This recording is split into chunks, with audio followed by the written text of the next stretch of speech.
buenos los que sean cuando lo vean grabado.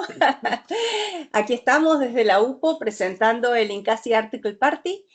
En este caso vamos a presentar a tanto Fito como yo, a tres investigadores e investigadoras. Hay dos que están en la UPO y una que está en Sevilla.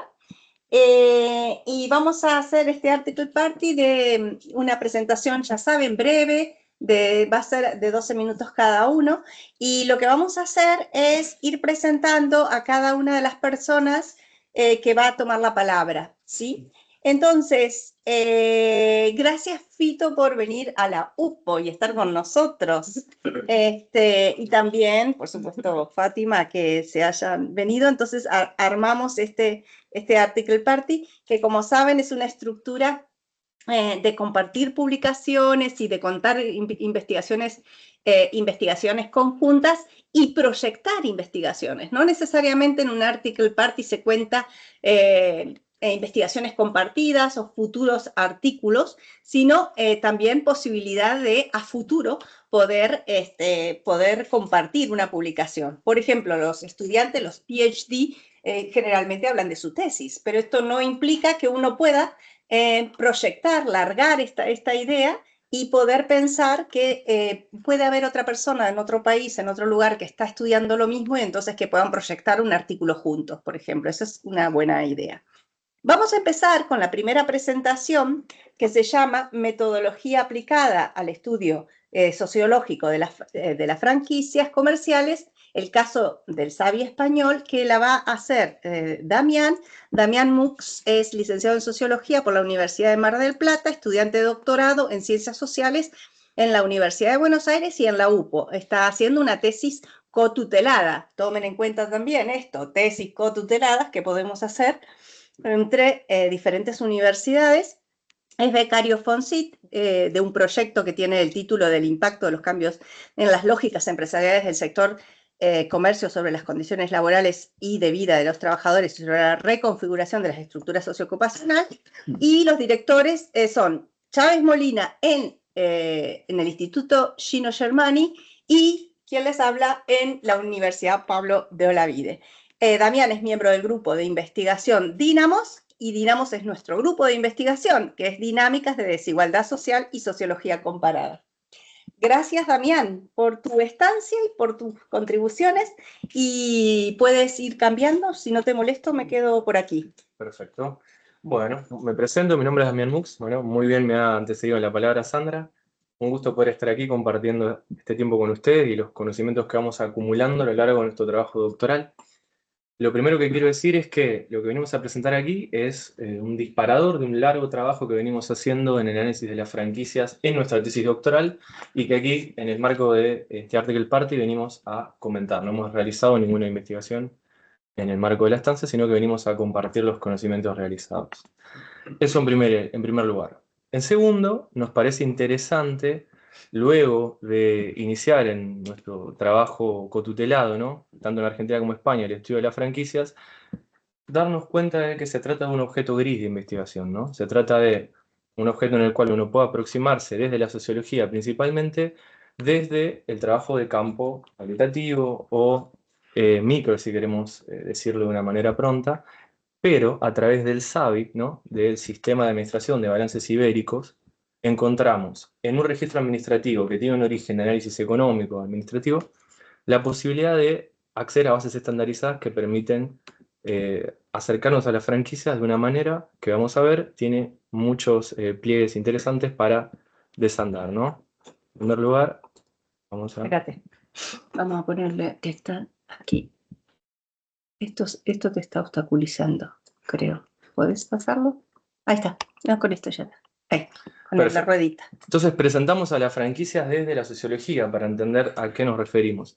En primer lugar, retomando una perspectiva weberiana y sobre todo de la perspectiva de Joe Ritzer, que es un gran sociólogo norteamericano conocido por haber escrito La McDonaldización de la sociedad, nos acercamos a las franquicias intentando comprender las nuevas formas de organizar los modelos empresariales de producción en el capitalismo urbano en Argentina y España, retomando la idea de que se trata de modelos de administración tecnoburocrática, es decir, que basan su legitimación, su modelo administrativo en las ventajas organizativas y tecnológicas que ofrecen dentro de un ámbito de competencia capitalista, que podemos destacar 3 elementos. En primer lugar, retomando a ver, la racionalización formal de activos intangibles, que es el gran ordenador del modelo, es decir, la unidad de este modelo comercial se basa en la licencia de explotación de la marca, de un know-how determinado, de manuales de buenas prácticas, de licencia de tecnología exclusiva, orientadas a ordenar un esquema estandarizado de producción y distribución de bienes y servicios, ¿no?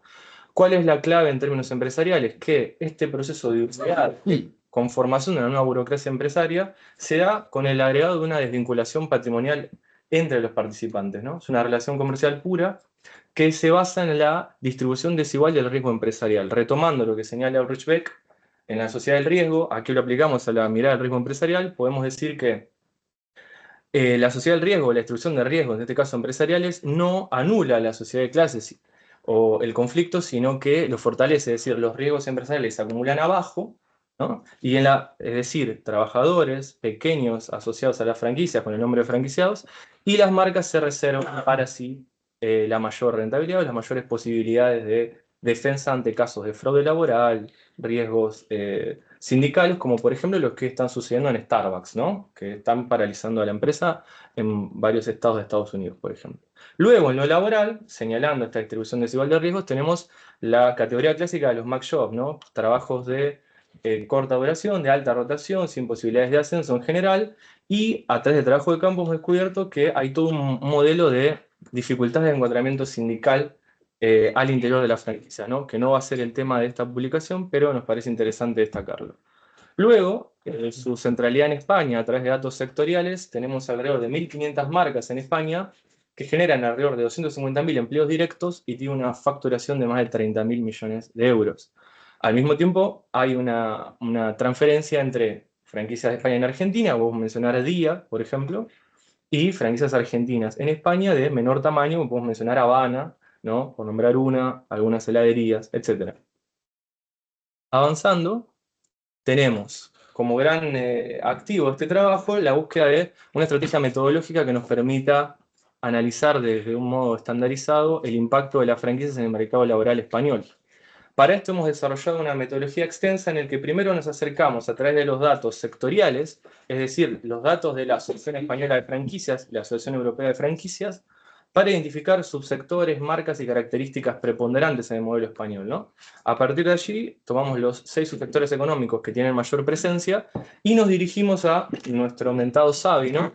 A partir del cual hicimos un análisis profundo de sistema administrativo que presenta y encontramos que a través de las variables Native Trade Description, ¿no? Que detecta la relación comercial, es decir, nos señala si un negocio que naturalmente no está registrado como McDonald's, porque se trata de un pequeño inversor que alquila la marca para poner su negocio, entonces nos hace imposible rastrearlo más allá de que lo declare estandarizadamente, ¿no? Aquí tenemos el Native Trade Description o English Trade Description, el momento en el cual el pequeño empresario señala: la razón social de mi negocio es vender gastronomía para la marca McDonald's, por ejemplo, ¿no? Y a partir de ahí lo identificamos.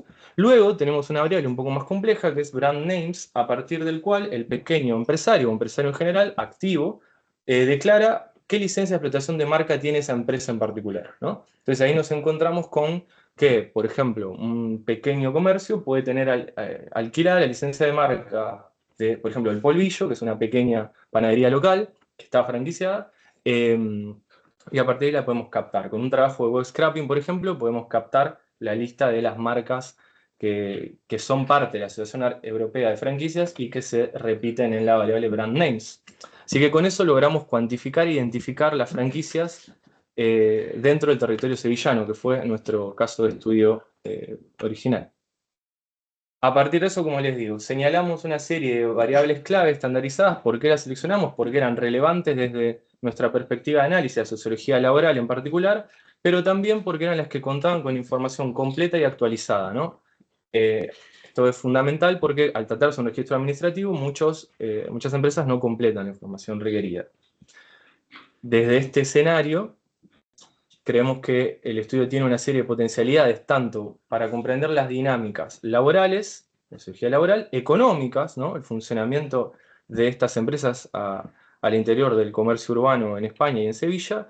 Y por último, de la propia sociología urbana, podemos decir. Tiene una aplicación también en esa dirección, en tanto a partir de la ubicación urbana que nos da cada una de las empresas, podemos identificar patrones y relaciones entre este modelo comercial y la forma de habitar y conformar un capitalismo urbano en una ciudad turística, ¿no?, clave como puede ser Sevilla. Así que a partir de estos elementos hicimos un largo trabajo, ¿no?, en el cual identificamos 384 franquicias en Sevilla, activas en el periodo 2024-2025, y a modo de ilustración, esto es parte de otro trabajo que estamos haciendo, hemos logrado constituir, a partir de un análisis de correspondencias múltiples, luego avanzar hacia una tipología estructural y articulada de empresas que nos permite poner en un espacio social, desde una mirada de las dinámicas productivas y laborales y las condiciones de empleo, sobre todo, cómo estructurar o clasificar en 4 tipos las franquicias existentes en Sevilla.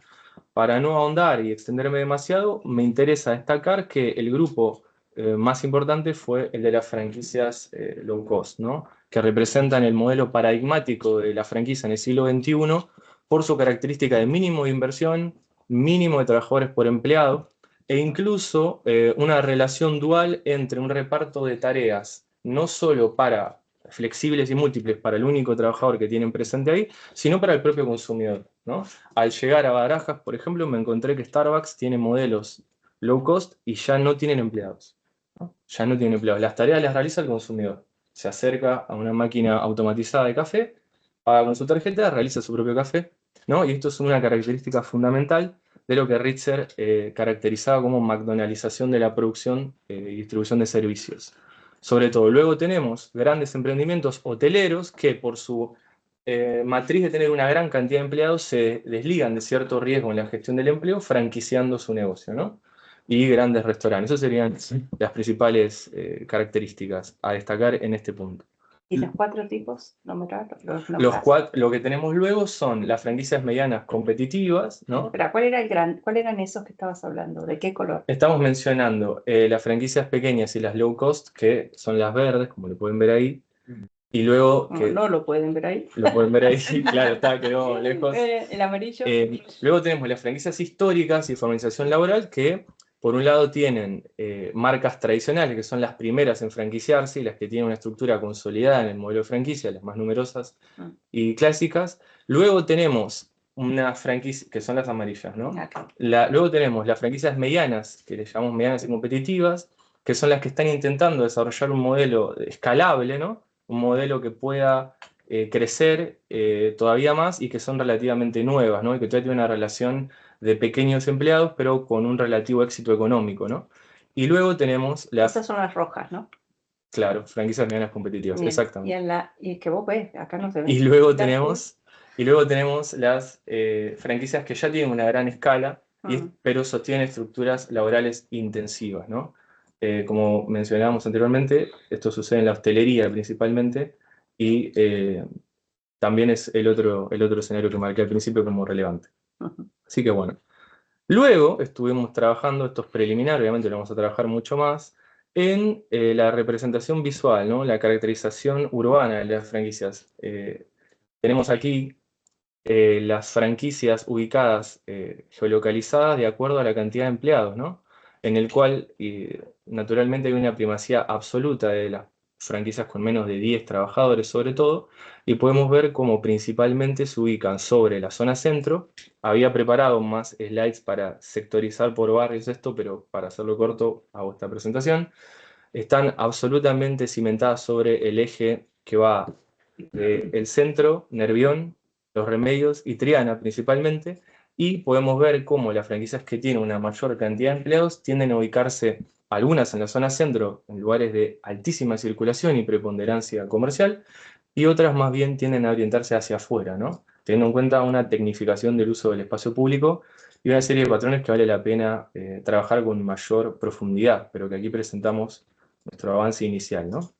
Entendemos que a través del SABI podemos profundizar en análisis, como les decía, de variables vinculadas a la sociología económica, al estado de las empresas y el devenir del propio modelo, características laborales, como puede ser la cantidad, la división del trabajo al interior de las franquicias, ¿no? El costo laboral por empleado, el beneficio laboral por empleado, la cantidad de hombres y de mujeres que trabajan en cada empresa. Y por otro lado tenemos esta variable también de intervenir en el ámbito de la sociología urbana, ya que las franquicias componen un factor central del turismo y del capitalismo urbano.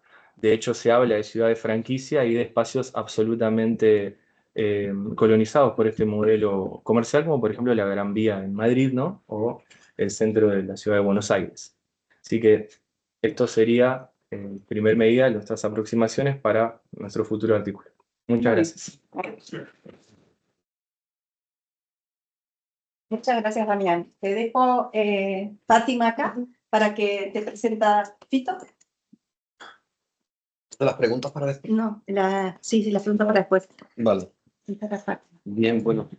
Fátima es una compañera nuestra de Incasi, ¿vale? Ella estudió economía en la Universidad Mayor de San Simón, pero yo creo que te consideras más socióloga que economista, ¿no? ¿Eh? ¿No? No. Ah, vale.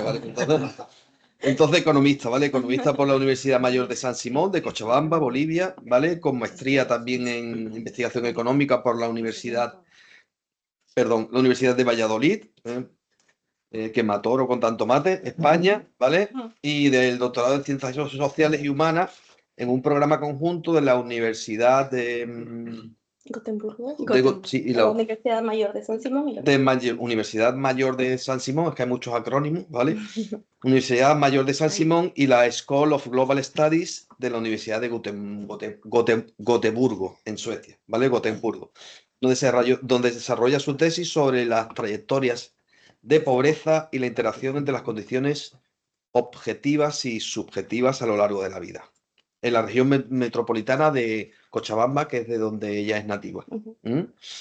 Bien, se desempeña como docente, investigadora y responsable en el área de economía en el Centro de Estudios Superiores Universitarios, además de coordinar y ser docente del programa de posgrado en temas relativos como economía del desarrollo, metodología de investigación y políticas públicas. Y su conferencia hoy va a versar sobre el tema de su tesis, que es la superación de la pobreza, interacción de las dimensiones subjetivas y objetivas a lo largo de la vida, a lo largo del ciclo vital.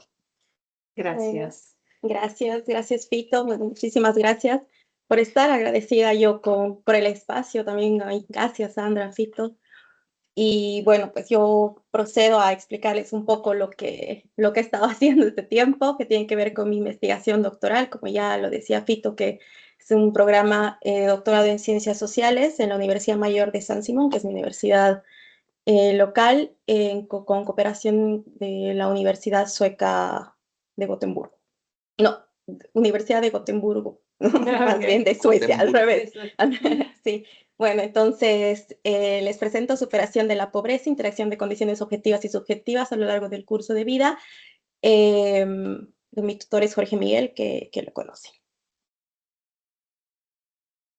Bueno, entonces me permito un poquito presentarles, antes de mi pregunta e investigación, un par de diapositivas muy generales sobre la problemática pues, que me lleva a este trabajo, ¿no? Entiendo que la evolución de la pobreza y la pobreza extrema en Bolivia ha disminuido considerablemente durante los últimos años, más aún considerando desde el, digamos, 2020, donde el índice de pobreza era de un 66%, al 2021, que era de un 36%, ¿no? Y la pobreza extrema de un 45% en el 2000 al 11% en el 2021. ¿No? Entonces, se puede ver que evidentemente durante los últimos años, sobre todo, ha disminuido de manera considerable, pero que no es suficiente, ¿no? Porque todavía estamos hablando de un 36% de la población que se encuentra en situación de pobreza, lo que estaríamos hablando de un 4.4 millones de personas todavía, ¿no?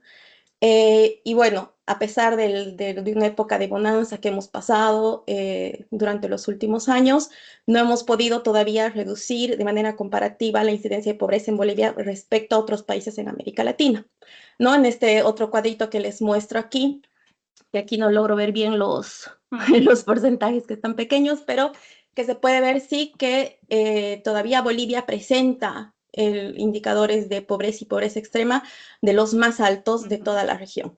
No digo el más alto porque, bueno, sobre Bolivia está Honduras, El Salvador y otros muy cerca, Colombia y tal, pero bueno, Paraguay, Perú, Chile, Uruguay, Brasil, Ecuador, Argentina, que los muestro acá, tienen una incidencia de pobreza menor a la de Bolivia. Entonces, claro, de ahí surge, digamos, la preocupación, ¿no? De que la persistencia de la pobreza en Bolivia es un problema de orden estructural y que debe ser tratado y entendido como un problema y una problemática de mediano y largo plazo. Entonces, a partir de se tiene que entender esta problemática de la persistencia de la pobreza, por un lado, guiado históricamente por las políticas públicas que se han aplicado, ¿no? Desde una concepción de pobreza y sus causas que durante muchas décadas ha sido entendida como un problema o un asunto meramente de ingresos. Entonces, por supuesto, las medidas que se han aplicado han tendido en ese sentido, ¿no? Como, por ejemplo, con transferencias monetarias. Y que si bien, como muestro en la diapositiva anterior, reduce considerablemente la pobreza entendida con la pobreza como la pobreza monetaria, pero no resuelven el problema, ¿no? De ahí que surge la necesidad de entender esta problemática en toda la complejidad que implica, ¿no? Desde una visión más integral y dinámica de la pobreza. Entonces, va por un lado de que evidentemente los últimos debates entienden la complejidad de la pobreza desde un enfoque multidimensional, donde ya no es solo los ingresos, sino también otro tipo de dimensiones. Y por otro lado, también está en debate un entendimiento más subjetivo de la pobreza, ¿no? Incluso tanto en indicadores de medición como la pobreza subjetiva, el enfoque consensual, y también desde un entendimiento más desde la psicología, desde la economía del comportamiento, ¿no? El asunto, desde el punto en que partimos aquí, es que deberíamos entender estas dimensiones de manera interrelacionada, ¿no? Donde lo subjetivo influye también en lo objetivo y lo objetivo influye en lo subjetivo. Y que además la pobreza no es solamente un punto estático, no es un hecho estático, sino que cambia a lo largo del curso de vida de las personas. Y que además tiene una influencia intergeneracional también. Bueno, entonces, dado esa breve problemática que les presento, la pregunta de investigación va a cómo las condiciones objetivas y subjetivas interactúan e influyen en la superación de la pobreza o persistencia a lo largo del curso de vida de los individuos. Bueno, entonces el objetivo general de la tesis va en ese sentido, ¿no? De entender cómo funciona o cómo influye esta interacción de las condiciones objetivas y subjetivas a lo largo del curso de vida de los individuos para que estos puedan o superar la pobreza o persistir en ella, no partiendo desde un punto de pobreza, de individuos en situación de pobreza durante su infancia. Entre los objetivos específicos, por un lado será entonces entender, describir estas condiciones de vida objetivas, que las entendemos como condiciones individuales, materiales y de antecedentes familiares, ¿no? De adultos según su situación actual de pobreza. Por otro lado, identificar estas condiciones subjetivas también, ¿no? Percepciones, emociones, motivaciones. De adultos según su situación actual de pobreza, explorar esta interacción de las condiciones objetivas y subjetivas y por último, identificar cuáles son estos patrones en las trayectorias de vida de individuos que logran superar la pobreza. Es decir, lo que nos interesa es entender cuáles son estos factores que hacen que una persona supere la pobreza a lo largo de la vida. Por supuesto, en este análisis, comparativamente tendré que ver por qué también otros individuos persisten en la pobreza. Para eso, sigo un enfoque mixto, cuantitativo-cualitativo, localizado en la región metropolitana de Cochabamba. Ahí les pongo un mapita para que más o menos se sitúen los que no conocen. Bolivia tiene 9 departamentos, Cochabamba es el del centro, y se realiza el estudio en los 7 municipios de la región metropolitana de Lima. Tengo principalmente 2 fuentes de información, unas que son las encuestas retrospectivas de condiciones de vida, que ha sido diseñada y aplicada especialmente para este objetivo, ¿no? Y entrevistas semiestructuradas de trayectorias de vida, ¿no? Actualmente ya Ya se cuenta con la información tanto de las encuestas y de las entrevistas. Se han hecho un total de 1.610 encuestas en toda la región metropolitana y se han aplicado 16 entrevistas de trayectorias de vida. Ahí una fotito de la encuesta. Entonces, los datos, ¿no? La encuesta tiene 7 secciones, ¿no? Que cuenta con datos retrospectivos de variables objetivas que, como ya les mencionaba, tienen que ver con educación, empleo, salud, vivienda y antecedentes familiares, ¿no? Y en las subjetivas, las que tienen que ver con percepción, emociones y motivaciones. Y la entrevista, que justamente antes de llegar aquí a Sevilla, un poco antes, he terminado de aplicar las entrevistas, así que está todavía en proceso de sistematización y eso. Las entrevistas, entonces, siguen una primera fase, digamos, de lo que es la infancia y juventud, donde se recopila información del antecedente del hogar, igual educación, las emociones principales, y después en la vida adulta, ya procesos de migración, trayectorias laborales, situación financiera y estrategias de afrontamiento, eventos de vida, redes de apoyo. Esta información un poco más sensible, digamos, que no se podía siempre recoger a partir de la encuesta. Bueno, entonces a partir de esta información, de estos datos, es importante mencionar que la encuesta, como dices, es retrospectiva. Entonces lo que se ha hecho en muchas secciones es consultar respecto a un periodo anterior, es decir, un periodo en su infancia, para que se haga una comparación de la situación en la infancia con la situación en la actualidad. A partir de esa información se ha calculado el índice de pobreza de necesidades básicas insatisfechas para tener un punto de partida, digamos, de situación de pobreza en la infancia y otro de situación de pobreza en la actualidad. Bueno, a partir de ahí entonces, las técnicas cualitativas y cuantitativas que se van usando, que se van aplicando en la parte cuantitativa, se ha trabajado ya con modelos Logit, análisis de correspondencias, y actualmente estoy trabajando con las ecuaciones estructurales, donde Fito me ha estado aquí dando luces y alivio también. Entonces, bueno, estoy en ese proceso, ¿no? Y en la parte cualitativa, como decía, recién he terminado de aplicar las entrevistas, entonces todavía estoy en este proceso de sistematización y análisis, pero bueno, en adelante haré un análisis temático, una identificación de turning points, rupturas, mecanismos explicativos y, bueno, una triangulación final. Entonces, bueno, va por ahí los avances que voy realizando. En adelante tengo todavía que terminar, obviamente, de hacer el análisis de ecuaciones estructurales principalmente y el análisis cualitativo, que es mi gran desafío de ahora en adelante. Eso, gracias.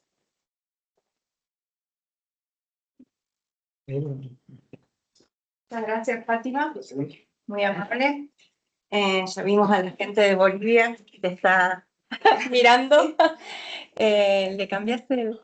Y ahora vamos a presentar la tercera ponencia, que se llama Desigualdades de Género e Interseccionalidad en la Realización de Actividad Física, un análisis comparativo entre Argentina y España, donde tenemos una colaboración de Matías Ballesteros con Juan Manuel García González. Así que los presento a los dos. Matías Ballesteros, doctor en Ciencias Sociales por la Facultad de Ciencias Sociales de la Universidad de Buenos Aires, investigador adjunto del CONICET, con sede en el Instituto Gino Germani, nos vienen a visitar desde Gino Germani, y es docente de la materia Metodología y Técnicas de Investigación en la Cátedra Sautú, de la carrera de Sociología de la UBA, es director de proyectos desde el año 2018 y que ha dictado varios seminarios de maestría y doctorado.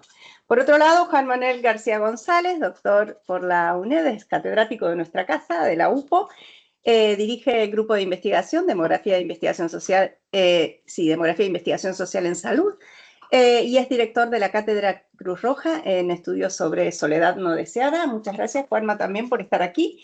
Y adelante, Matías, muchas gracias por la presentación. Bueno, muchas gracias, Sandra. No llego a ver bien, a ver si puedo dormir un poquito.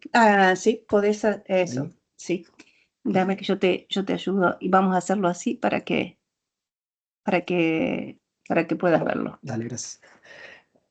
Bueno, un poco el trabajo se inserta dentro de un campo de investigación que tenemos en común con Juan Manuel, que está vinculado con analizar las desigualdades en procesos de salud, de enfermedad y de prácticas vinculadas con la salud de la población. Dentro de este gran campo de trabajo, tanto Juanma como yo trabajamos distintas líneas y bueno, ante el interés conjunto de realizar un trabajo comparativo entre Argentina y España, pensamos distintas ideas bueno, para ver qué podíamos comparar, qué tenía sentido comparar, también de qué cuestiones existían datos comparables dentro de las líneas de investigación que veníamos trabajando. Así que bueno, decidimos avanzar con el análisis de las desigualdades en la práctica de actividad física, que bueno, es una temática que yo he trabajado junto con el equipo de investigación al que pertenezco. Por ahí me pareció ver que estaba Bettina Freiding, que fue una colega con la que hicimos un trabajo en Argentina sobre esto. Específicamente trabajamos sobre la actividad física en el tiempo libre, porque bueno, desde la epidemiología crítica se ha señalado la importancia de trabajar este dominio específico de la actividad física de forma diferencial de otros dominios como la actividad laboral, la actividad física laboral, la actividad física por traslado, por las consecuencias diferentes que tiene para la salud. Y también desde las ciencias sociales se ha enfatizado la importancia de trabajarlo de forma diferente porque bueno, existen motivaciones, barreras y facilitadores distintos para los distintos tipos de actividades. Específicamente en este trabajo vamos a estar mirando cómo se estructuran las desigualdades en términos interseccionales en cada país, las desigualdades en las prácticas de actividad física en tiempo libre,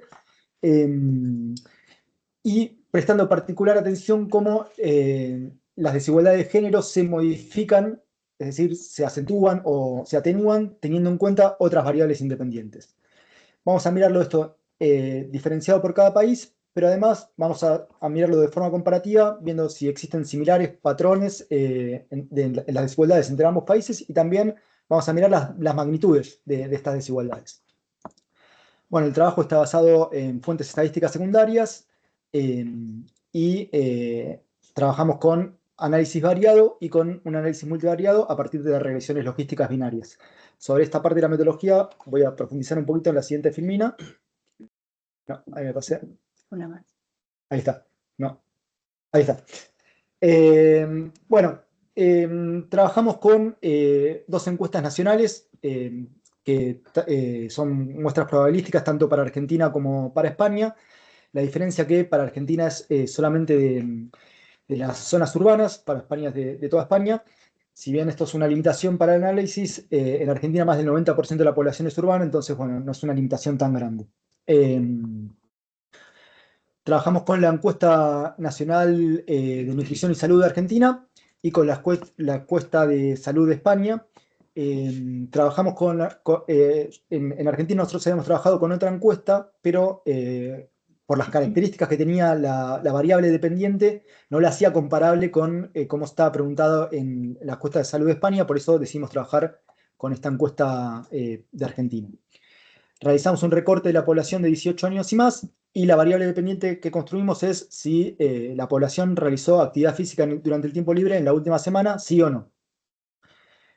Trabajamos con 5 variables independientes que pudimos construir de la misma forma o de una forma muy similar para ambos países, que son el sexo, el quintil de ingreso por unidad consumidora del hogar, el nivel educativo, el grupo etario y la presencia de menores de 14 años o menos en el hogar. Trabajamos con, les comenté antes, con análisis bivariado, que no lo voy a presentar en esta presentación por una cuestión de tiempo, y también con distintos modelos de análisis multivariado. Acá vamos a presentar algunos de los modelos. Vamos a presentar el modelo 1, que es un modelo de lo que se denomina efectos principales, que básicamente en este modelo introdujimos las 5 variables de forma conjunta y lo que estamos viendo es cuál es el efecto neto de cada una de estas variables una vez controlado el efecto de las variables restantes. Este tipo de modelo se basa en un supuesto que es que el efecto de cada variable independiente se mantiene constante en las categorías de las demás variables independientes. Por ejemplo, el efecto del género se mantiene constante en los distintos quintiles de ingreso de las personas. Bueno, en parte porque partimos de un marco teórico que pone en cuestión esto, que recupera la importancia de mirar los efectos interseccionales de las desigualdades sociales. Construimos 4 modelos interactivos que generan una interacción entre la variable sexo con ingreso, con nivel educativo, con grupo etario y con presencia de menores en el hogar. Por una cuestión de tiempo presentamos nada más con ingreso y con presencia de menores, y básicamente lo que van a estar poniendo a prueba estos modelos es si, por ejemplo, en el modelo 2 va a poner a prueba si las desigualdades de género se mantiene constante en los distintos quintiles de ingreso o si hay en algunos quintiles que son mayores y en otros que son menores. Bueno, en términos descriptivos, el 47,2% de las personas realizaron actividad física durante el tiempo libre durante la última semana en España, frente al 26,3% en Argentina. Es decir, en España se realiza mucha más actividad física en el tiempo libre que en Argentina. Pasando, ahí me cuesta un poquito leerlo, pero lo voy a leer de acá. Pasando bueno, al primer modelo, que era el de los efectos principales, que es el de los efectos principales, lo que observamos es patrones similares de desigualdades, tanto en Argentina como en España, en los que se observa que, bueno, los hombres, las personas más jóvenes, quienes pertenecen a los quintiles de mayores ingresos y quienes tienen estudios superiores y quienes viven en hogares sin niños, tienen más posibilidades de realizar actividad física que los restantes grupos. Si bien esto es similar para ambos países, la diferencia es que en Argentina las desigualdades de género y las desigualdades por la presencia de menores en el hogar son mayores que en España. Para el grupo etario, para el quintil de ingreso y para el nivel educativo son similares en ambos países. Cuando pasamos al modelo 2, que este modelo incorpora la interacción entre sexo y quintil, en la variable sexo lo que estamos viendo es el efecto del género solamente en la categoría de referencia de la otra variable con la que hace interacción. Es decir, ahí estamos viendo el efecto del sexo en el quinto quintil. Y lo que observamos para ambos países es que las desigualdades de género en el quintil de más ingreso disminuyen. Claro. Y de hecho, para España dejan de ser significativas. Es decir, la desigualdad de género en el quintil de más ingreso deja de ser significativa para España. Está controlado por educación. Está controlado por educación, sí. Ahí están todos los efectos principales más la interacción en este modelo. Lo que vemos en la interacción, en los términos de la interacción que están abajo del cuadro, es que en los 2 primeros quintiles, para ambos países, las desigualdades de género son mayores que las del quinto quintil. Esto lo vemos para ambos países en los 2 primeros quintiles, pero además de lo que vemos también es que para Argentina las desigualdades, cuando comparamos las desigualdades del primer quintil contra el quinto quintil, son mayores la diferencia que en España. En Argentina es 2,76, en España es 1,23 el odds ratio. En el modelo 5 lo que introducimos es la interacción entre el sexo y la presencia de menores en el hogar. Y nuevamente, para ambos países, ahí lo que estamos viendo es el efecto en la variable sexo, lo que estamos viendo es el efecto del género para los hogares que tienen menores. Entonces, fíjense que en ambos países aumenta significativamente el efecto, es decir, la desigualdad de género aumenta cuando hay menores en el hogar para ambos países, pero para Argentina aumenta mucho más que para España. Y bueno, en los términos de la interacción al final, también lo que estamos viendo es que en realidad lo que se observa ahí por cómo están puestas las categorías de referencia es que las desigualdades de género en los hogares que no hay menores son mayores que en los hogares que hay menores. Si estarían puestas al revés las categorías, sería que la desigualdad de género en los hogares con menores son mayores que los hogares que no hay menores, pero además lo que vemos es que estas desigualdades son mayores en Argentina que en España también nuevamente.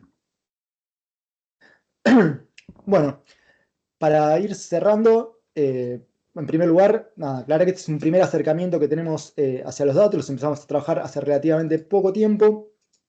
Si bien replicamos un modelo de un estudio que hice con colegas en Argentina, bueno, es la primera vez que trabajamos estos datos con estas 2 encuestas, así que bueno, cualquier comentario, sugerencia más que bienvenido. nada, como principales conclusiones que pensamos hasta ahora de los datos es que en ambos países se replican modelos similares. Cuando vemos el modelo 1 de los efectos principales, se observan similares patrones de desigualdades, aunque con mayores desigualdades en Argentina que en España. Y algo similar sucede en los modelos interactivos. Aumentan las desigualdades para ambos países de género, en los más jóvenes, que no lo mostré acá, pero en ambos países se observa que son mayores las desigualdades de género entre los más jóvenes, entre los que tienen menos ingresos y en los hogares que hay niños, pero en ambos países estas desigualdades son mayores en Argentina que en España.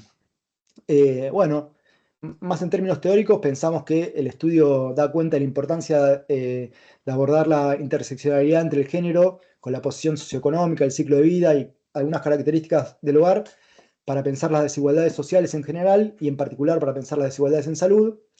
Y también lo interesante que es realizar análisis comparativos entre países. Acá vemos que se replican similares patrones de desigualdades, aunque con magnitudes diferentes. Bueno, entiendo que hay muchas herramientas más teóricas para dar cuenta de por qué pasa esto, pero bueno, queda todavía pendiente de reflexionar un poquito más sobre eso. Y bueno, y un último punto es que acá presenté regresiones logísticas de 2 encuestas diferentes presentando odds ratio. Entiendo que bueno, hubiera sido más conveniente presentar promedio de los efectos marginales al tratarse de 2 encuestas diferentes, pero bueno, le comentaba a Sandra antes que personalmente nunca había trabajado promedio de efectos marginales por un lado, interacciones por el otro, pero nunca las había trabajado de forma conjunta. Empecé a investigar un poquito cómo es, pero bueno, no me animé no llegué a hacerlo para esta presentación. Así que bueno, a futuro queda hacer eso, si nos ponemos de acuerdo con Juanma, que es lo más adecuado. Y también pensamos que bueno, capaz que si sale bien y funciona, se puede llegar a hacer un working paper de INCASI, contando cómo es esto de incorporar interacciones a los promedios de los efectos marginales. Bueno, para finalizar, nada, agradecer a INCASI por la posibilidad de realizar estos intercambios, a toda la gente que trabaja acá en la UP y que vive acá en Sevilla en general por la calidez con la que me han recibido, y bueno, en particular a Sandra por impulsarnos a Juanma y a mí a realizar este estudio comparativo. Así que muchas gracias. Muy bien.